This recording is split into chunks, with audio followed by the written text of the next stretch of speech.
کیا آپ کے گھر میں پیسہ آتا ہے لیکن ٹکتا نہیں؟ کیا گھر میں ہر سمے چنتا، تناؤ یا بے وجہ کی پریشانی رہتی ہے؟ آج ہم جانیں گے اسلام کے بتائے ہوئے آسان طریقوں سے گھر میں برکت کیسے لائی جائے۔ برکت کا مطلب صرف زیادہ پیسہ ہونا نہیں، برکت کا مطلب ہے کم چیزوں میں بھی سکون، خوشحالی اور اللہ کی رحمت کا ہونا۔ سب سے پہلا اور سب سے ضروری طریقہ ہے نماز کی پابندی۔ اللہ تعالیٰ نے قرآن میں فرمایا کہ نماز برائیوں سے روکتی ہے۔ جس گھر میں 5 وقت کی نماز ہوتی ہے وہاں اللہ کی رحمت اترتی ہے۔ اگر پریوار کے لوگ مل کر نماز پڑھیں تو گھر کا ماحول بدل جاتا ہے، دلوں میں سکون آتا ہے اور گھر میں برکت بڑھتی ہے۔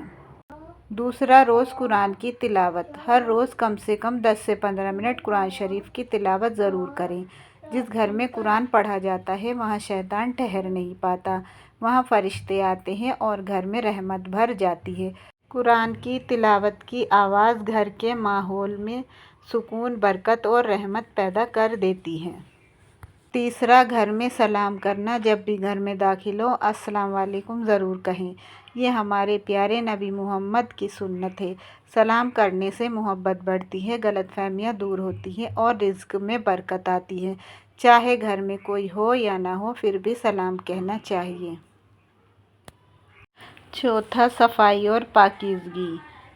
اسلام میں صفائی کو بہت اہمیت دی گئی ہے۔ جس گھر میں گندگی ہوتی ہے وہاں بے چینی اور پریشانی بڑھتی ہے، لیکن جس گھر میں صفائی اور سلیقہ ہوتا ہے وہاں رحمت ٹھہرتی ہے۔ صرف گھر ہی نہیں بلکہ دل کو بھی صاف رکھنا ضروری ہے۔ نفرت، جلن اور غصے کو دل سے نکال دیجیے۔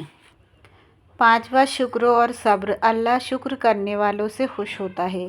جب بھی کوئی نعمت ملے، چھوٹی یا بڑی، دل سے الحمدللہ کہیں اور اگر مشکل وقت آئے تو صبر کریں۔ اللہ نے وعدہ کیا ہے کہ اگر تم شکر کرو گے تو میں تمہیں اور زیادہ دوں گا۔ چھٹا، حلال کمائی۔ ہمیشہ حلال طریقے سے کمائی کریں۔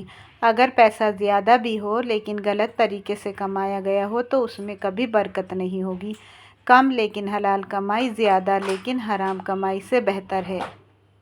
ساتواں، صدقہ اور زکوٰۃ۔ صدقہ دینے سے مال کم نہیں ہوتا بلکہ بڑھتا ہے۔ جب آپ کسی غریب یا ضرورت مند کی مدد کرتے ہیں تو اللہ آپ کے گھر کی پریشانیاں دور کرتا ہے۔